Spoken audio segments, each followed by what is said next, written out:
नमस्कार साथियों, स्वागत है आप सबका हमारे यूट्यूब चैनल में।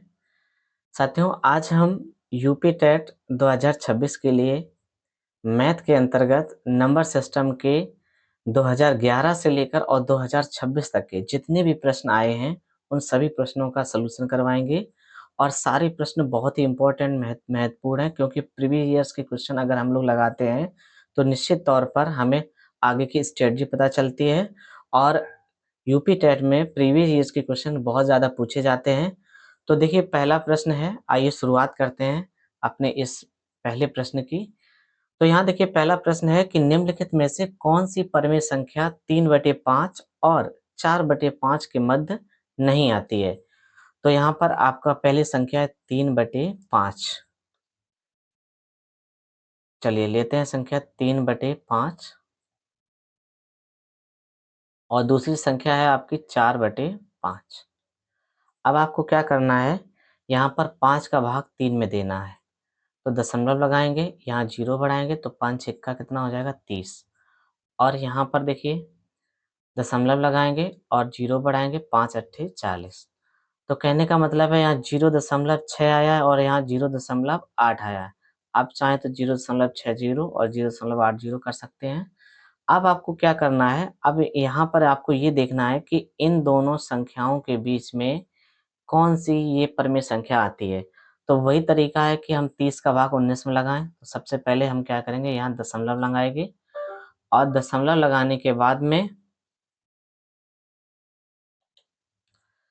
तो यहाँ देखिए दशमलव दशमलव लगाने के बाद में हम इसको हल करते हैं।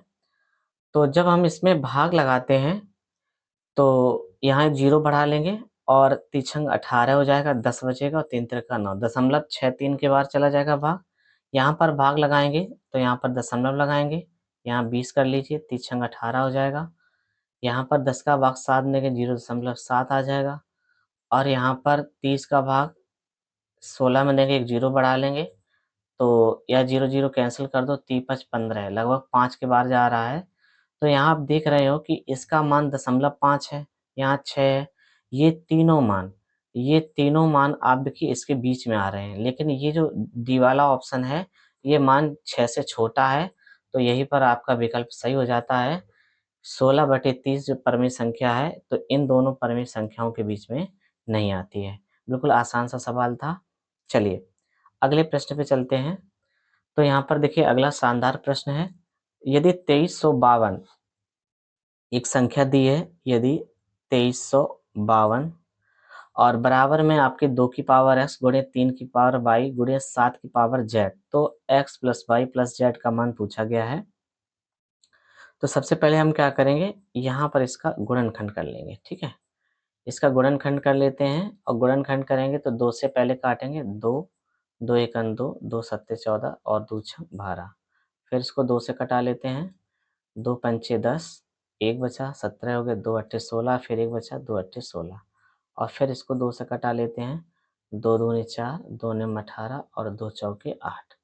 फिर अभी ये 2 से कट जाएगा, 2 एकन 2 और 2 चौके 8 और 2 सत्ते 14। अब ये 3 से कटा लेते हैं इसको, 3 चौको 12 और 2 बचा, 3 निम 27 हो जाएगा। इसके बाद में हम इसको 7 से कटाएंगे, 7 सत्ते 49 और फिर इसके बाद 7 से काटेंगे, 7 एकन 7। अब देखो यहाँ पर 2 कितनी बार आया है, 2 यहाँ पर 4 बार आया है। और यहाँ पर 3 कितनी बार आया है, तो 1 बार आया है। 7 कितनी बार आया, तो 2 बार आया है। और बराबर में 2 की पावर x गुणे 3 की पावर y गुणे 7 की पावर z। तो यहाँ साथियों देखिए x का मान कितना हो जाएगा 4 और y का मान कितना हो जाएगा 1 और z का मान कितना हो जाएगा आपका 2। हमसे पूछा है x plus Y plus z का मान क्या होगा। तो देखो इन तीनों के मान रख देते हैं यहाँ पर, 4 प्लस 1 और प्लस 2। तो 4 1 5 5 2 7, यानी कि 7 जो है ये आपका आंसर हो जाएगा। यहाँ विकल्प बी जो है बिल्कुल सही है। तो बताइए साथियों, क्या आपको क्लियर हुआ ये सवाल, बताएं। हाँ, कोई दिक्कत हो, परेशानी हो, समझ में ना आया हो तो कमेंट कर सकते हैं आप, हम इसको दोबारा समझा देंगे। ठीक है, बिल्कुल आसान सवाल है, आराम से आप लोग समझ गए होंगे। और कोई दिक्कत हो तो दोबारा वीडियो रिप्ले करके देख लें। चलिए आगे प्रश्न पे चलते हैं। यहाँ पर देखो प्रश्न पूछा गया है कि 100 के समभाजकों की संख्या क्या होगी।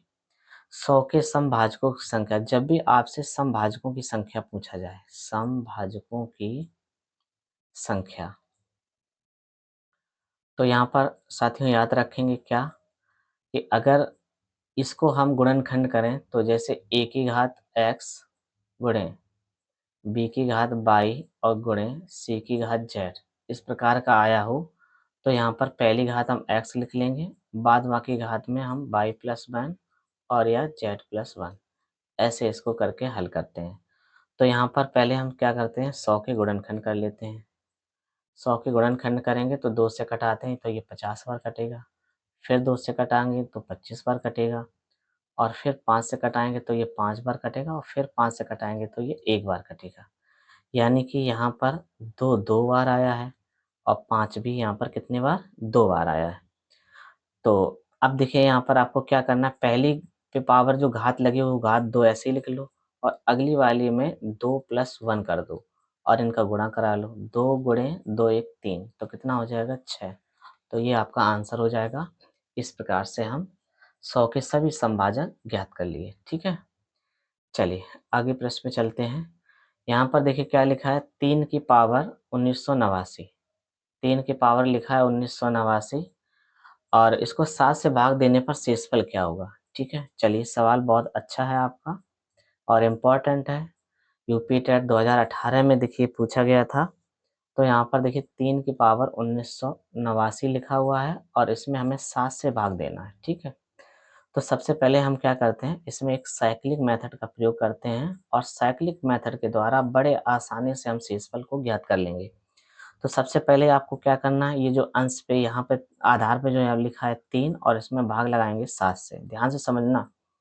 और ये साइक्लिक हम तब तक ज्ञात करते हैं जब तक कि हमें शेषफल 1 प्राप्त नहीं हो जाता।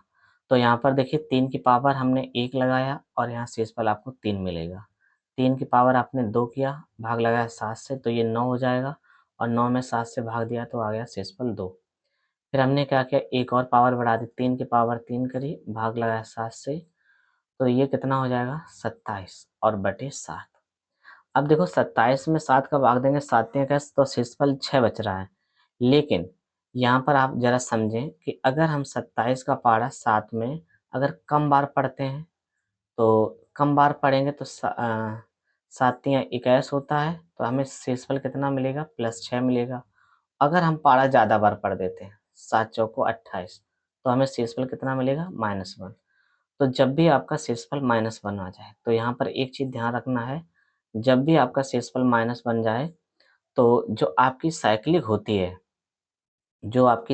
होती है साथियों, तो वो यहाँ पर अभी कितनी है, 3 है, क्योंकि हमने इस प्रक्रिया को 3 बार किया, 1 बार, 2 बार और 3 बार। ये प्रक्रिया को हमने 3 बार किया तो हमारी साइक्लिक 3 आई। लेकिन अगर किसी भी प्रक्रिया में पहले या दूसरी या तीसरी प्रक्रिया में शेषफल प्लस ना आके -1 आ जाए, तो यहाँ पर साइक्लिक का दूना कर देते हैं, यानी कि 3 दूना कितना हो जाएगा, 6। अब यहाँ पर जो आपकी साइक्लिक कितनी बनी, 6। अब साइक्लिक का क्या करना है, जो साइक्लिक 6 आई है, इसका आप घातों में क्या लगाएंगे, भाग। घातों में क्या लगाएंगे, भाग। अब देखिए 6 का भाग देंगे, यहाँ पर 6 तियां 18, 1 बचा, 6 तियां 18, और फिर यहाँ पर 6 एकन 6 कर देंगे, तो यहाँ शेषफल आपको कितना मिलेगा, 3। 9 में से 6 घटाएंगे तो 3 बचेगा, अर्थात यहाँ पर आप 3 की पावर 3, यानी ये 3 की पावर ये शेषफल लगेगा और बटे में 7।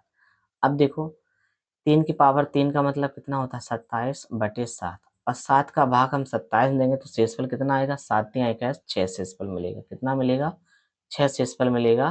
तो साथियों ये हमारा क्या हो जाएगा, आंसर हो जाएगा। बिल्कुल आसान तरीके से आपने सवाल को समझा। कोई दिक्कत, कोई परेशानी हो तो बताओ। जी हाँ, साइक्लिक में क्या होता है कि बस पावर को एक-एक करके क्रमशः बढ़ाते हैं और शेषफल ज्ञात करते हैं। शेषफल हमें या तो +1 प्राप्त हो जाए या -1 प्राप्त हो जाए। 2 चीज़ें हमें ध्यान रखना है। अगर -1 आता है तो हम साइक्लिक का दूना कर देते हैं। अगर +1 आता है तो हमारी साइक्लिक उतनी ही रहती है। मान लो कि तीसरी प्रक्रिया में यहाँ -1 आया, अगर +1 आया होता तो साइक्लिक हमारी 3 ही हो जाती, हम दूना नहीं करते और 3 का भाग लगा के इसको शेषफल ज्ञात कर लेते हैं और इसको हल कर लेते हैं। ठीक है, तो ये तरीका है आपका साइक्लिक मेथड का। चलिए अगले प्रश्न में चलें। तो साथियों अगला प्रश्न है हमारा, ध्यान से देखें। तो यहाँ पर देखिए क्या लिखा है कि सबसे छोटी ऋणोत्तर अभाज्य पूर्णांक है। सबसे छोटी ऋणोत्तर अभाज्य पूर्णांक, देखिए अभाज्य को आप जानते हैं, अभाज्य संख्या को जानते हैं, अभाज्य पूर्णांक को जानते हैं, लेकिन यहाँ ऋणोत्तर जो शब्द आ गया है ये थोड़ा कंफ्यूजन वाला है। तो ऋणोत्तर की इंग्लिश जरा देखिए, यहाँ पर क्या लिखा है पॉजिटिव, और पॉजिटिव को हम क्या कहते हैं धनात्मक।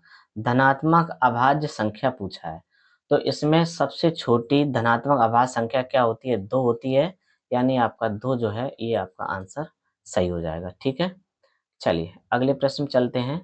क्वेश्चन नंबर 6 देखिए, यदि किसी प्राकृतिक संख्याओं a और b के लिए, यदि सभी प्राकृतिक संख्याओं a और b के लिए यहाँ पर एक संख्या दी है a स्टार b बराबर a square plus b square minus ab। अब देखो यहाँ पर a का मान है 9 और b का मान है 10। a का मान है 9 और b का मान कितना है, यहाँ पर 10 है, तो यहाँ पर 10 लिख लो। अब देखो, अब आपको करना क्या है, यहाँ पर a की जगह पे 9 रखना है और b की जगह कितना रखना है 10। तो a की जगह पे 9 रख दो, 9 का स्क्वायर, b की जगह 10 रख दो, 10 का स्क्वायर माइनस 9 गुणे 10, ये 81 हो जाएगा, और 10 का स्क्वायर कितना हो जाएगा 100 माइनस का 90। ओके, तो यहाँ पर देखो 10 में से 90 गया, 100 में से 90 गया, कितना बचा 10, प्लस यहाँ ऐड कर दीजिए तो कितना हो जाएगा 91। तो 91 ये आपका क्या हो जाएगा आंसर हो जाएगा। यहाँ पर बी विकल्प जो है बिल्कुल सही है। बताइए बताइए साथियों, क्या किसी को कोई दिक्कत है, समझ में ना आया हो तो बताएं, बिल्कुल आसान तरीके से आपको हमने समझाया है, जल्दी से बताएं आप लोग। चलिए अगले प्रश्न पे चलते हैं। तो अगला प्रश्न है हमारा, यहाँ देखिए क्या लिखा है कि यदि x और y शून्येतर नॉन जीरो रियल नंबर, शून्येतर वास्तविक संख्याएं हों, तो X square plus Y square, X square plus X Y square का मान पूछा है, क्या होगा। तो यहाँ पर देखिए सवाल क्या है आपका, X square plus X Y और प्लस वाई स्क्वायर। ठीक, एक्स वाई क्या है, दो शून्येतर वास्तविक संख्याएं। अब देखो वास्तविक संख्याएं क्या होती हैं, चाहे आपकी -1 हो, -2, -3 या +1, +2, +3, यानी चाहे धनात्मक हो या ऋणात्मक हो, दोनों ही संख्याएं आपकी वास्तविक संख्याएं होती हैं। तो प्रश्न हमारा क्या कहता है कि यहाँ पर अगर हम x और y शून्येतर वास्तविक संख्याएं लेते हैं, यानी कि शून्येतर यानी चाहे आप 0 के इस तरफ लें या 0 के इस तरफ लें, तो यहाँ पर दाएं या बाएं कोई भी ले सकते हैं। अगर हम बाएं लेते हैं तो माइनस का x का मान -1 ले लो और y का मान -2 ले लो। आओ इसे हल कर लेते हैं, -1 का स्क्वायर और प्लस -1 गुणे -2 और प्लस -2 का स्क्वायर। तो यहाँ पर -1 का स्क्वायर करोगे तो +1 आ जाएगा, माइनस माइनस प्लस हो जाएगा तो प्लस का 2 आ जाएगा, ये 2 दूनी 4 जो ये भी प्लस का हो जाएगा, 4 2 6 1 7, इसका मतलब ये धनात्मक प्राप्त हुआ। पॉजिटिव लेंगे तब तो पॉजिटिव प्राप्त ही होगा, लेकिन अगर हम माइनस की भी दोनों संख्याएं ले लेते हैं एक्स वाई के मान को, तो वो भी आपकी धनात्मक ही प्राप्त होती हैं। अर्थात हम कह सकते हैं कि यहाँ पर ये हमेशा धनात्मक है, तो विकल्प सी जो है आपका सही हो जाएगा। अगला प्रश्न है प्रश्न नंबर 8, यदि किन्हीं दो प्राकृतिक संख्याओं a और b के लिए a की पावर b बराबर 125 हो, तो b की पावर a का मान क्या होगा। आइए देखते हैं इस सवाल को। तो यहाँ पर देखो a की पावर b बराबर कितना दिया है 125। अब a की पावर b बराबर 125 को आप क्या लिख सकते हैं, 5 की पावर 3, यानी ये 5 का क्यूब लिखा हुआ है, 5 का घन लिखा हुआ है। अब बताओ यहाँ पर a का मान कितना हो जाएगा 5 और यहाँ पर b का मान कितना हो जाएगा 3। a का मान 5, b का मान 2। तो अब आपसे पूछा है कि b की पावर a का मान क्या होगा, b की पावर a का मान क्या होगा। तो देखो साथियों यहाँ पर b का मान आपका है 3 और a का मान है 5। तो यहाँ पर 3 की पावर 5 मतलब कि 3 गुणे 3 गुणे 3 गुणे 3 गुणे 3, ऐसे 5 बार लिखेंगे तो कितना हो जाएगा 243। तो ये आपका आंसर सही हो जाएगा, विकल्प जो सी है वो बिल्कुल आंसर आपका सही हो जाएगा। ठीक है, क्लियर हुआ, बताएं। जी, चलिए इसी प्रकार अगले प्रश्न पे चलते हैं। प्रश्न नंबर 9। यहाँ पर देखो क्या लिखा है कि 1 से 10 तक की सभी प्राकृतिक संख्याओं से विभाजित होने वाली सबसे छोटी संख्या कौन सी होगी? 1 से लेकर यानी 1, 2, 3, 4, 5, 6, 7, 8, 9, 9। ये 1 से लेकर आपकी 10 तक संख्याएं ले लो, ठीक है?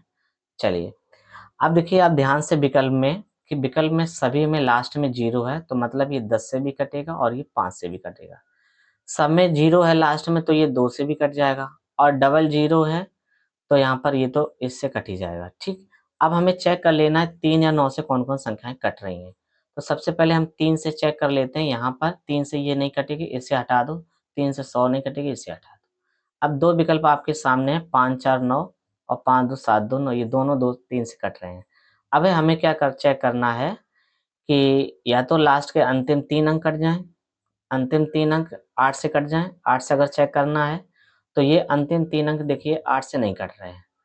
8 छीं 48, 7 70 नहीं कटेगा, तो ये विकल्प गलत हो गया। यहाँ पर आपका विकल्प कौन-सा सही हो जाएगा? ए, ये देखो लास्ट के 3 अंक कट रहे हैं और इसमें 7 का भी भाग चला जा रहा है। 7 सत्ते 49, 1 बचा, 7 दूनी 14। यानी 1 से लेकर 10 तक की सभी संख्याओं से कटने वाली जो संख्या है, वो आपकी विकल्प ए है। ये आपका आंसर बिल्कुल सही है, 50-40। चलें आगे। चलिए प्रश्न नंबर 10 क्या है कि पाई है 1। पाई क्या है? एक अपरिमेय संख्या है, ये तो सबको पता है, तो यहाँ बी विकल्प सही हो जाएगा। जबकि हाँ, और जानकारी बता दें, पाई एक अपरिमेय संख्या है, लेकिन पाई का मान 22/7 ये परिमेय संख्या है, इतना ध्यान रखना। ये आपकी अपरिमेय संख्या है और इसका मान 3.14 और डॉट डॉट आगे बढ़ता है, तो ये भी आपका अपरिमेय संख्या में आएगा, ठीक है? इसमें आएगा अपरिमेय संख्या में, ये भी आएगा मान।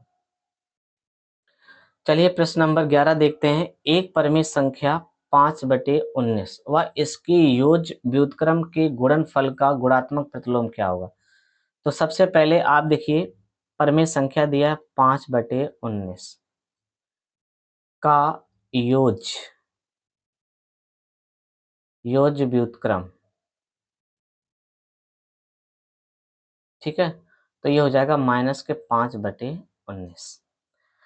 अब उसने कहा है आगे योज्य व्युत्क्रम के गुणनफल। अब इसका गुणनफल कितना हो जाएगा? 5/19 करा दो, तो ये हो जाएगा -25 और 19 का 19 19 कितना हो जाएगा? 361। कितना हो जाएगा? 361, ठीक है? अब देखो क्या कहा उन्होंने, का गुणात्मक प्रतिलोम क्या होगा? तो इसका गुणात्मक प्रतिलोम देखिए क्या होगा, 25/361 जो लिखा हुआ है और इसका गुणात्मक प्रतिलोम बताइए क्या हो जाएगा? गुणात्मक प्रतिलोम का मतलब है इसका हम ऐसी संख्या का गुणा कराएं और गुणा करने पर उत्तर 1 प्राप्त हो, वो उसका गुणात्मक प्रतिलोम होता है। तो यहाँ माइनस का 361 बटे कितना हो जाएगा? 25, क्योंकि माइनस माइनस प्लस होगा तभी बनेगा। और यहाँ देखिए 361 से 361 कटेगा, 25 से कटेगा, माइनस माइनस प्लस हो जाएगा, यहाँ +1 बन जाएगा। तो इसका मतलब आंसर जो हमारा ए विकल्प है वो बिल्कुल सही है। प्रश्न में पूछा गया था कि एक परिमेय संख्या है 5/19, इसकी योज्य व्युत्क्रम, यहाँ प्रतिलोम का मतलब क्या होता है? व्युत्क्रम, तो सिर्फ उसमें माइनस लग जाता है। प्रतिलोम के गुणनफल, अब 5/19 का गुणनफल उसमें कह रहा है, तो उसमें हमने 5/19 का गुणा करा दिया, तो आ गया आपका माइनस का 25/361। फिर कह रहा है कि का गुणात्मक प्रतिलोम, और गुणात्मक प्रतिलोम का मतलब क्या होता है? ऐसी संख्या का गुणा कराएं, गुणा करने पर उसका मान 1 हो जाए। तो यहाँ पर -361/25 से गुणा करा दिया हमने और इसका कट के आपका आंसर 1 आ गया। चलिए अगले प्रश्न पे चलते हैं। प्रश्न नंबर 12। किन्हीं दो परिमेय संख्याओं के बीच में, ये हमें आपको पता ही होगा, किन्हीं दो परिमेय संख्याओं के बीच में अनंत परिमेय संख्याएं होती हैं। कितनी होती हैं? जरूर ध्यान रखें। किन्हीं दो परिमेय संख्याओं के बीच में अनंत परिमेय संख्याएं होती हैं। यूपी टेट 2014 में प्रश्न पूछा गया है। अगर हमें दो परिमेय संख्याओं के बीच में कोई परिमेय संख्या निकालनी है, तो इसका सूत्र होता है a+b/2। इससे निकाल लेते हैं, ठीक है? चलिए आगे चलते हैं अगले प्रश्न पे। यहाँ लिखा पाई स्क्वायर है, क्या है, एक विषम संख्या है, एक सम संख्या है, एक अपूर्णांक है, एक परिमेय संख्या है। बताइए, आप कमेंट करें, बताइए कौन सा आंसर सही होगा। जी, देखिए पाई, हाँ पाई एक अपरिमेय संख्या है, तो पाई का स्क्वायर भी आपका एक अपरिमेय संख्या ही रहेगी। तो यहाँ पर विकल्प जो डी है वो आपका बिल्कुल सही हो जाएगा। ठीक है, विकल्प डी है वो आपका बिल्कुल सही हो जाएगा। चलिए अगले प्रश्न पे चलते हैं। तो अगला प्रश्न है हमारा, यहाँ पर देखिए प्रश्न नंबर आपका 14। दो संख्याओं का योगफल तथा गुणनफल क्रमशः 11 और 18 हैं, तो इन संख्याओं के व्युत्क्रम का योग क्या होगा। तो देख लो, एक संख्या आपकी दी है 11 और नहीं, दो संख्याओं का योगफल 11 है और गुणनफल आपका कितना है 18।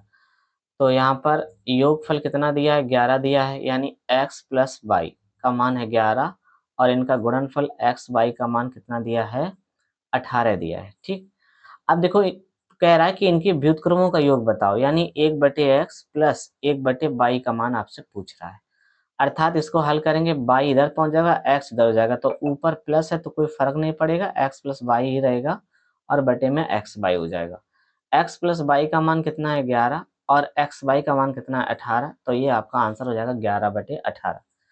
अब आप ट्रिक देखिए, ये तो आपका हमने बेसिक से बताया। ट्रिक क्या कहती है कि जब भी प्रश्न में आपसे योगफल या यहाँ पे अंतर कुछ भी हो, योगफल हो या अंतर हो, और दूसरा वाला आपका गुणनफल दिया जाए, तो आपको ध्यान रखना है कि बस 11/18 कर देना है, 11/18 कर देना है, बस आपका यही उत्तर हो जाएगा। ठीक है, 11/18 ही आपका क्या हो जाएगा, उत्तर हो जाएगा। बस आपको एक बटे की लाइन खींचनी है, ऊपर 11 और नीचे 18, ये आपका उत्तर हो जाएगा। ठीक है, प्रश्न पूछने का लहजा यही रहेगा। चलिए प्रश्न नंबर अगला देखिए 15।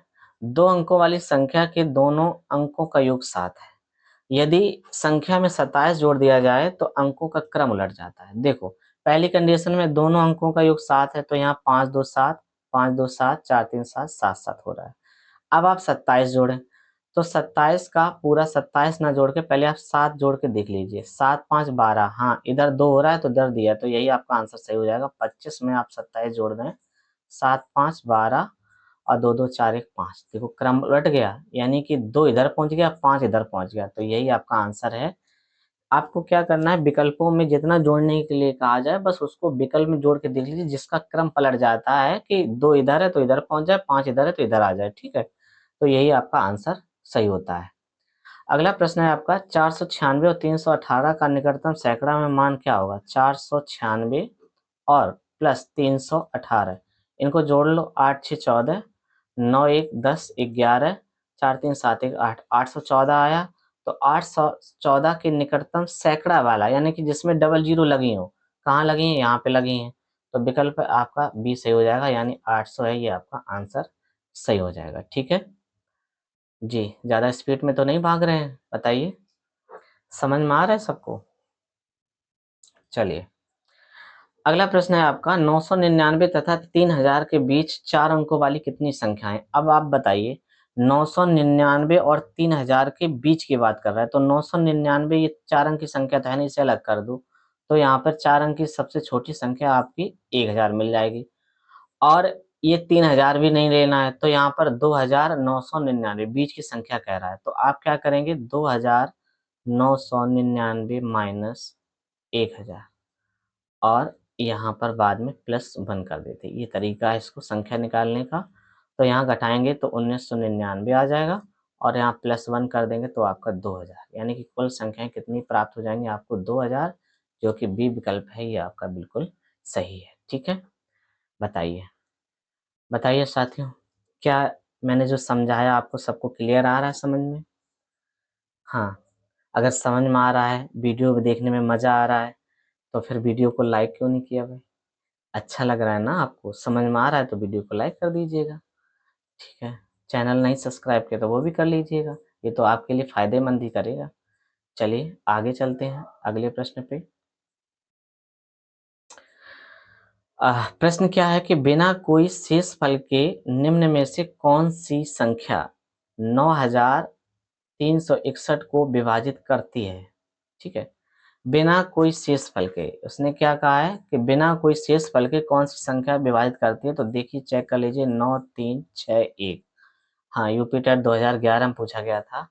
तो हम सबसे पहले चेक करना चाहेंगे 11 के नियम से, क्योंकि इसके भाजता का नियम हमें मालूम होता है, एक अंक छोड़ के जोड़ना है यहाँ पर, और इसको जोड़ लो। 9 6 कितना हुआ 15, और 3 एक कितना हुआ 4। 15 में से 4 गया कितना आया 11। बिल्कुल सही है आंसर डी। 4 के भाजता का नियम 11 के भाजता का नियम क्या कहता है कि सम स्थानों के अंकों का योग और विषम स्थानों के अंकों योग का अंतर या तो 0 आ जाए, 11 आ जाए, 22 आ जाए, 33 आ जाए, 44 आ जाए, 11 का कोई भी गुणा आ जाए तो वो संख्या 11 से विभाजित होती है। चलिए, तो आंसर आपका कितना हो जाएगा, डी विकल्प सही है यहाँ पर 11। अगला प्रश्न है, प्रथम 5 धन ऋण अभाज्य संख्याओं का योग क्या होगा। जोड़ लीजिए भाई, पहले तो 2 हो गई, फिर 3 हो गई, फिर 5 हो गई, अब ये 5 5 हो गया 10, ठीक है, 7 हो गया, 9 नहीं है, फिर 11 है, ये हो गई पांचों, ठीक। तो 5 5 10, और 10 और 18 28। आपका आंसर सही है 28, यानी विकल्प सी जो है वो बिल्कुल का सही है। चलिए अगले प्रश्न पे, सबसे छोटी अभाज्य संख्या, वाह कितने हलवा सवाल पूछे जा रहे हैं। ए विकल्प सही है आपका, 2017 में पूछा गया था। ये देखिए पीछे भी अभी आ चुका सवाल, ऋणोत्तर अभाज्य संख्या करके पूछा गया था, ठीक है। तो ये भी फिर रिपीट हो गया क्वेश्चन। तो हमने कहा ना यूपी टेट में क्वेश्चन रिपीट होते हैं। चलिए अगले प्रश्न में देखिए, प्रश्न नंबर 21 देखेंगे तो एक अभाज्य संख्या है। एक अभाज्य संख्या क्या है, एक सम संख्या, एक विषम संख्या, एक संयुक्त संख्या, इनमें से कोई नहीं। तो यहाँ पर विकल्प आपका सही होगा डी, इनमें से कोई नहीं। देखिए अभाज्य संख्या एक सम संख्या, सिर्फ 2 सम संख्या होती, बाकी तो होती नहीं, तो ये भी बात गलत हो जाएगी। एक विषम संख्या, हाँ ये बात सही है कि अभाज्य संख्या में विषम संख्या होती है, लेकिन क्या सारी विषम संख्याएं अभाज्य संख्या होती हैं, नहीं होती, ये भी बात गलत है। एक संयुक्त संख्या यानी कंपोजिट नंबर, तो अभाज्य संख्या भाज्य संख्या तो होती नहीं, ये भी गलत हो गया। कंपोजिट नंबर मतलब भाज्य संख्या। तो इनमें से कोई नहीं, या डी विकल्प आपका सही हो जाएगा। चलिए अगला प्रश्न है आपका 22 नंबर, बताओ वह छोटी से छोटी संख्या जिसे 269 में जोड़ने पर पूर्ण वर्ग संख्या प्राप्त हो। जरा आप ध्यान से समझें तो हम आपको एक्स ही सवाल को ऐसे लगा देते हैं। यहाँ पर देखो 269 लिखा हुआ है, मतलब ये 15 का वर्ग 225 होता है, इसके बाद का वर्ग है, और 15 के बाद 16 256 होता है, और इसके बाद यानी 17 का वर्ग 269। क्या हम इसमें 20 जोड़ दें तो ये 289 बनेगा, बिल्कुल बनेगा, बिल्कुल बनेगा 289। देखिए 289 बन गया है, इसका मतलब ये 17 का स्क्वायर 289 हो गया है। तो हमने कितना जोड़ा, इसमें 20 जोड़ा है, तो यही आपका पूर्वक बन जाता है। तो यहाँ विकल्प आपका डी बिल्कुल सही है। चलिए अगले प्रश्न में चलते हैं। यहाँ पर लिखा है यदि संख्या, बहुत अच्छा सवाल है, यदि संख्या 6 2 5 3 2 9 1 5 और ए 6 से पूर्णतः विभाज्य है, तो ए का ए के स्थान पे क्या सबसे बड़ा मान आएगा, ठीक है, अच्छी बात है। तो यहाँ पर देखो 6 से विभाज्यता का नियम क्या कहता है, ये संख्या 2 से भी कटनी चाहिए और 3 से कटनी चाहिए। तो 2 से कटनी चाहिए, तो इसका मतलब इकाई अंक पे जब 2 आएगा तभी 2 से कटेगा। तो यहाँ पर ना तो विकल्प ए आ सकता है, ना विकल्प 9 आ सकता है। अब 2 ही विकल्प आ सकते हैं, या तो 8 आ जाए या आपका 6 आ जाए। अब इसमें कौन सा आएगा, तो एक बार 3 से चेक कर लेते हैं। तो 3 से 6 कटता है, अलग कर दो। इसके बाद में 3 से 9 कटता है, अलग कर दो। 3 से 6 कटता है, अलग कर दो। 5 2 7 2 9, इसको भी अलग कर दो। 5 1 6, ये भी अलग कर दो। अब बताओ 3 से क्या 8 कटता है, क्योंकि एक ही अंक बच रखना है यहाँ पे। ऐसा अंक रखना है जो 3 से भी कटे और 2 से भी कटे, तो वो विकल्प आपका बी है, यानी कि 6। ए का मान क्या हो जाएगा 6। यही आपका आंसर बिल्कुल सही है, ठीक है। चलिए अगले प्रश्न पे चलते हैं। यहाँ लिखा है कि 4 अंकों वाली बृहत्तम तथा न्यूनतम संख्याओं का योगफल क्या होगा। बिल्कुल आसान सवाल। 4 अंकों की बृहत्तम माना साड़ी सबसे बड़ी, और न्यूनतम मतलब सबसे छोटी 1000। इसका योगफल पूछा है, तो जोड़ दो इसको।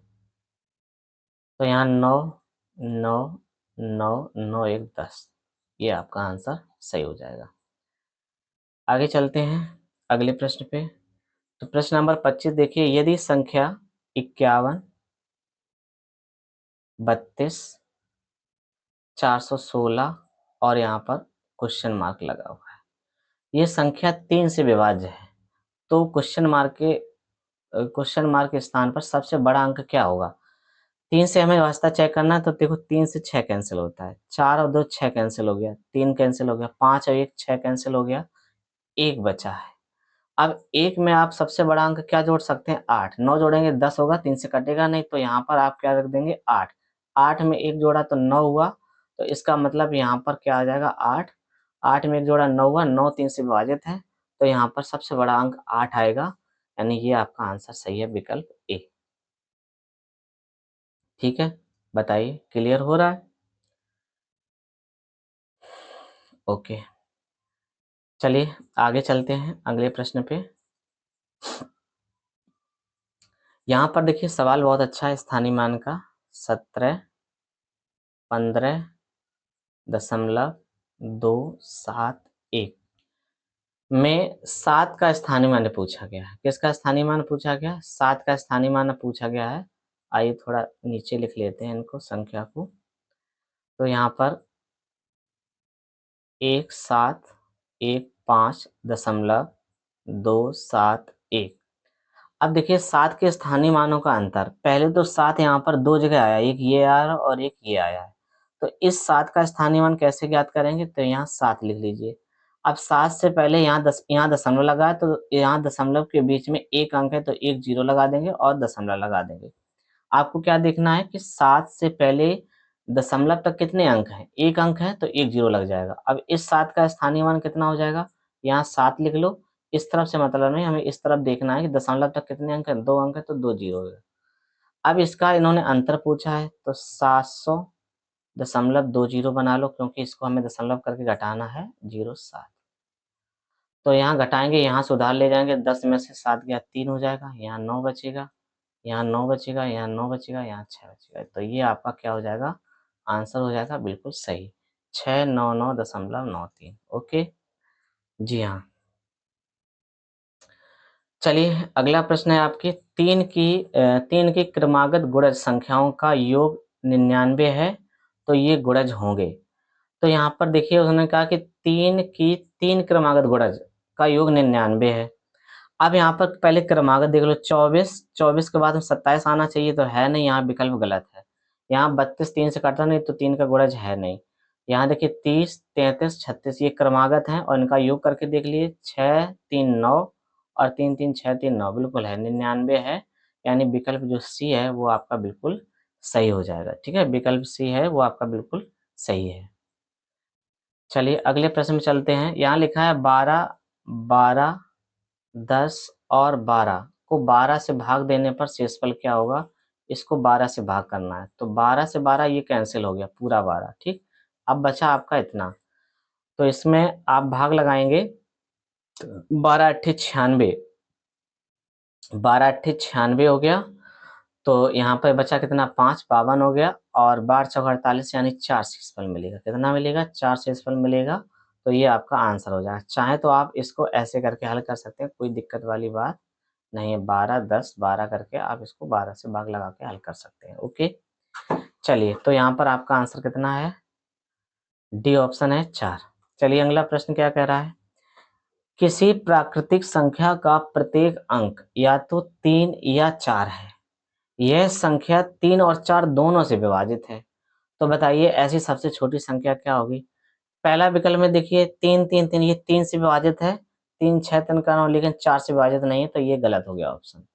यहाँ देखिए 4 4 4 लिखा हुआ है, तो ये 4 से तो विभाजित है, और 3 से के लिए इनका योग कर लो, 4 4 दूनी 8 4 3 12, योग भी विभाजित है, यानी कि यही विकल्प बी है जो बिल्कुल सही है। ठीक है, यही आंसर सही है।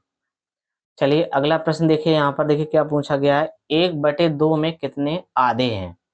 तो 1 सही 1/2, पहले इसको सही बटे में चेंज कर लो, 2 एकन 2 1 3/2। अब 1 सही 1/2 में कितने आधे हैं? तो आधे पूछ रहा है, यानी आधे का यहाँ भाग लगाएंगे, यानी 1/2 का, तो 2 चला जाएगा ऊपर और इसका गुणा हो जाएगा यहाँ पे। 3 गुणे 2 बटे कितना हो जाएगा? 2 गुणे 1। ये 2 से 2 कैंसिल हो गया, कितना बचा? 3। तो आपका 3 आंसर हो जाएगा। सी विकल्प जो है ये बिल्कुल आपका सही है। ठीक है, चलिए क्लियर हो रहा है। हाँ, बिल्कुल आसान प्रश्न आते हैं, आप खुद ही देख लीजिए कितने आसान प्रश्न पूछे जा रहे हैं परीक्षा में। ऐसे प्रश्न आएंगे आपके भी एग्जाम में। चलिए आगे देखते हैं। यहाँ पर देखिए 31 नंबर क्वेश्चन लिखा है कि 9 + 7 कोष्टक में भाग 4 × 5। देखिए सरलीकरण से सवाल आया, इतना आसान। 9 7 कितना होता है 16 में भाग लगाया 4 से × 5। अब 4 चौको होता है 16 और 4 पंचे कितना होता है 20। तो आंसर कितना आ गया आपका 20, यानी सी विकल्प जो है बिल्कुल सही है। ठीक है, अगला प्रश्न है आपका, यदि दो संख्याओं का अंतर और गुणनफल क्रमशः 5 और 36 है तो उनके व्युत्क्रमों का अंतर क्या होगा। ये व्युत्क्रम लिखा है, अपनी भाषा में कुछ भी और लिख गया है। तो यहाँ पर आपका डिफरेंस ऑफ देयर रेसिप्रोकल लिखा है ना, व्युत्क्रम। तो यहाँ पर देखो हमने क्या बताया था कि यहाँ चाहे योग हो या अंतर हो तो बस इसमें बटे की लाइन कर दो, अर्थात 5/36 जो है ये आपका आंसर सही हो जाएगा। 5/36 ए विकल्प है। ठीक है, वैसे आप कर सकते हैं 1/x + 1/y - 1/y करके हल कर सकते हैं, वो आपकी इच्छा है। तो यहाँ पर आपका विकल्प ए है। चलिए आगे प्रश्न पे। यहाँ देखो क्या लिखा है, -2 × -3 × -4 × -5 × -6। माइनस कितने बार है, विषम बार, यानी कि उत्तर तो माइनस में ही आएगा। अब गुणा करा लो, 6 पंचे 30, 30 चौको 120, 120 में 12 तिया 36 यानी 360 हो गया, और 36 दूनी 72 यानी 720। तो माइनस का 720 आपका आंसर हो गया। विकल्प जो सी है वो बिल्कुल सही हो जाएगा। ठीक है, चलिए आगे चलते हैं। अगला सवाल देखिए क्या है यहाँ पर, 44 - 6 प्लस, यहाँ गुणा करा लियो, 43 × 2 - 87। तो 44 - 6 प्लस 2 तिया 6, 2 चौके 8, माइनस का 87। तो यहाँ घटा देते हैं, 44 में से 6 गया 38 बचा, और 86 में से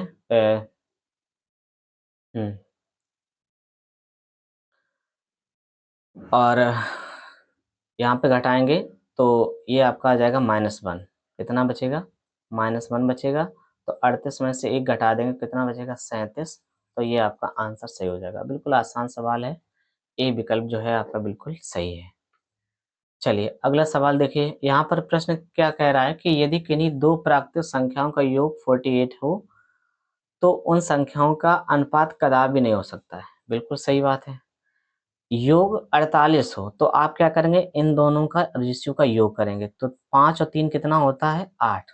क्या 8 का भाग 48 में जाता है, 8 6 48, हाँ जाता है, ये तो सही है।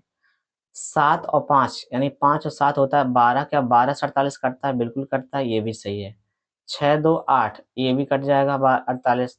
5 2 7, 7 का भाग 48 से नहीं जाएगा। तो बस यही आपका उत्तर सही है। ऑप्शन डी जो है ये आपका आंसर बिल्कुल सही है। ठीक है, चलिए अगला प्रश्न है 36, 2 अंकों वाली संख्या के दोनों अंकों का योग 9 है। 2 अंकों वाली संख्या के दोनों अंकों का योग 9 है। यदि संख्या में 27 जोड़ दिया जाए तो अंकों का क्रम लट जाता है। तो संख्या ज्ञात करना है। तो यहाँ पर आप देखिए संख्या को कैसे हम लोग ज्ञात करेंगे इसको। तो योग 9 है, 5 4 9, 7 2 9, सबका 9 योग हो रहा है। अब आपको क्या करना है, 27 जोड़ना है। तो 27 के लिए 7 यहाँ जोड़ के देखो, 7 4 11 हो रहा है, गलत है। यहाँ 7 करके देखो, 7 7 14 हो रहा है, यहाँ 2 है तो 4 तो आ नहीं रहा, तो ये भी विकल्प गलत है। यहाँ 7 देखो, 7 3 10, यहाँ 0 है नहीं, ये भी विकल्प गलत है। तो बस ए विकल्प बचा 36। 36 में आप तुरंत 27 जोड़ के चेक कर सकते हैं। 7 6 13, 3 2 5 1 6। देखिए 36 का क्रम उल्टा हो गया, 63 हो गया, 6 इधर 3 इधर। ठीक है, तो यहाँ पर आपका डी विकल्प जो है वो बिल्कुल सही हो जाएगा। चलिए अगला प्रश्न क्या कह रहा है कि यदि एक संख्या से 1/2 घटाया जाता है, कोई संख्या x है और इससे 1/2 घटाया जाता है और तत्पश्चात 1/2 से क्या कर दिया जाता है, गुणा करा दिया जाता है, और फिर संख्या जो है 1/8 में बदल जाती है। ये अगर देखिए यहाँ गुणा में हो, बराबर लगाओ, तो इसको आप सीधा सीधा काट सकते हैं, 2 चौके 8। x माइनस 1/2 बराबर कितना बचा, 1/4। इस 2 का इधर पक्षांतर कर देंगे। अगर ये माइनस का है तो इधर आके ये प्लस में हो जाता है, चिन्ह बदल जाते हैं। तो यहाँ 4 लिखा हुआ है, यहाँ 2 लिखा हुआ है, इसका हर समान करना है तो 2 से ऊपर नीचे करा दो गुणा। अब 2 एकन 2, 2 में एक जोड़ा कितना हुआ 3, तो 3 बटे कितना आया 4, 3/4 विकल्प ए दे रहा है, तो ये आपका आंसर बिल्कुल सही हो जाएगा। ठीक है, चलिए अगला प्रश्न है आपका। लिखा है मार्टिन के पास कुछ मार्बल हैं, मार्टिन के पास कुछ मार्बल हैं और उनमें से उसने 14 खो दिए, फिर भी उनके पास 6 रह गए। तो बताओ उसके पास कितने मार्बल थे, यानी आरंभ में कितने मार्बल थे। तो जरा देखिए, आरंभ में मान लो कि बी विकल्प में देखो, ये विकल्प से लगा देते हैं, तो यहाँ पे 14 खो दिए, तो 20 में से 14 गया, कितना बचा 6। तो उसने कहा उसके पास 6 रह गए, अर्थात बिल्कुल सही है। प्रारंभ में उसके पास भाई 20 मार्बल थे, 14 उसने खो दिए, कितने बचे 6। तो इसका मतलब 20 मार्बल सही है। तो यहाँ पर विकल्प बी जो है ये आपका आंसर सही हो जाएगा। चलिए अगला प्रश्न है, 10 सही 1/2 मीटर लंबी रस्सी से 4 सही 5/8 मीटर काटा गया, शेष रस्सी की लंबाई आपसे पूछी गई है। तो यहाँ पर देखो 10 सही 1/2 में से 4 सही 5/8 मीटर रस्सी कम हो गई, काट दिया गया मतलब रस्सी कम हो गई। 10 दूनी 20 और 1 21/2 माइनस, और 8 चौको 32, 32 में 5 जोड़ेंगे तो 37 हो जाएगा, बटे में 8। हर समान करना है तो यहाँ से 4 से ऊपर नीचे गुणा करा दो। 21 चौको हो जाएगा 84 माइनस 37, बटे में कितना आ जाएगा 8। 14 में से 7 गया 7, और यहाँ बचा 7 में से 3 गया 4, 47/8। तो 8 पंचे 40, शेष बचा 7/8, यानी 5 सही 7/8, 5 सही 7/8 मीटर। विकल्प जो सी है ये आपका आंसर बिल्कुल सही है। सवाल नंबर 40 देखिए क्या लिखा है कि एक खंबे का 4/7 भाग कीचड़ में धंसा है। जब धंसे हुए भाग का 1/3 भाग बाहर खींचा जाता है तो पाया गया है कि 8 मीटर माप का खंभा अभी भी कीचड़ में है। खंबे की पूरी लंबाई क्या होगी। तो यहाँ पर जरा देखो, मान लीजिए माना खंबे की लंबाई कितनी है x मीटर, माना खंबे की लंबाई x मीटर है। अब देखो x का 4/7 भाग जो है वो कीचड़ में धंसा है। फिर इसके बाद उसने क्या कहा, धंसे हुए भाग, यानी कि 4x/7 ही तो धंसा है, धंसे हुए भाग का 1/3 भाग बाहर खींचा जाता है। तो पाया जाता है कि अभी भी 8 मीटर जो खंभा है वो कीचड़ में है। तो खंभे की पूरी लंबाई क्या होगी। तो आइए इसको सॉल्व कर लेते हैं। 4x/7 माइनस 4x/21 बराबर 8। इसका हर समान करना है तो यहाँ से 3 से ऊपर नीचे क्या करा दें, गुणा। 4 तिया कितना हो जाएगा 12x माइनस के 4x, और बटे में कितना हो गया 21 बराबर 8। 12x में से 4x गया, कितना बचा 8x बचा, बटे 21 बराबर 8। ये 8 से 8 कैंसिल हो जाएगा।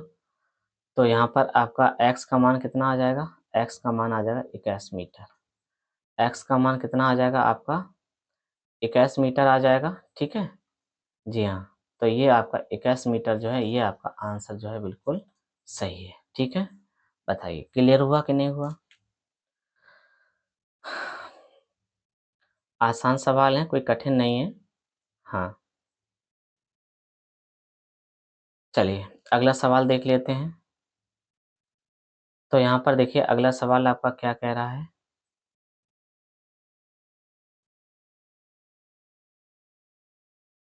लिखा है कि किसी संख्या के 3/4, मान लीजिए संख्या x है और x का 3/4 का 2/3 बराबर किसके बराबर है, 24 के बराबर है। किसी संख्या का 3/4 का 2/3 24 के बराबर है। 3 से 3 कटा, 2 से 2 दूनी 4 कटा, तो x बराबर कितना आ गया 2 का गुणा 24 में 48। फिर उसने कहा है कि जो संख्या है उसका 1/4 क्या होगा। अब बताओ 48 का 1/4 क्या होगा। काट दो इसे, 4 एकन 4, 4 दूनी 8, कितना होगा 12। तो 12 जो है ये आपका आंसर सही है, यानी बी विकल्प जो है ये बिल्कुल आंसर आपका बिल्कुल सही है। ठीक है, चलिए आगे चलते हैं। हुँ। किसी 2 अंकी संख्या के अंकों का गुणनफल कितना है? 6 और उस संख्या में 9 जोड़ने पर प्राप्त अंकों का स्थान बदल जाता है। तो यहाँ देखिए 6 एकम 6 गुणनफल 9 नहीं हो रहा, गलत है। 5 तिया 15 हो रहा है, ये भी गलत है। 4 तिया 12 कह रहे हैं, ये भी गलत है। और गुणनफल कितना होना चाहिए आपका? 6 और 3 दूनी 6 विकल्प यहाँ पे पहली बात कंडीशन से सही हो गया। और इसमें 9 जोड़ने पे क्या स्थान बदलेगा? बिल्कुल बदलेगा। 9 3 12 और 2 1 3 यानी 32 हो जाएगा। तो देखिए 23 3 इधर 2 इधर पहुँच गया तो ये 32 जो है ये आपका आंसर बिल्कुल सही हो जाएगा, ठीक है? तो साथियों आज के लिए हम लोग यहीं रखते हैं। अभी इस प्रश्नावली में और भी प्रश्न हैं। हाँ, अभी बहुत सारे प्रश्न हैं, तो उन प्रश्नों को भी आपको देखिए हल करवाना है हमें। ये देखिए बहुत सारे अभी प्रश्न हैं, तो इस प्रकार के इन सभी प्रश्नों को हल कराएँगे ये अपने नेक्स्ट वीडियो में। तो आज की वीडियो में इतना ही रखते हैं, ठीक है? वीडियो को पूरा लास्ट तक देखने के लिए आपका बहुत-बहुत धन्यवाद। कोई सवाल ना समझ में आए तो आप एक बार फिर से रिपीट करके देख लीजिएगा, ठीक है? मुझे उम्मीद है ये वीडियो आपको बहुत ही हेल्पफुल होगा, ठीक है?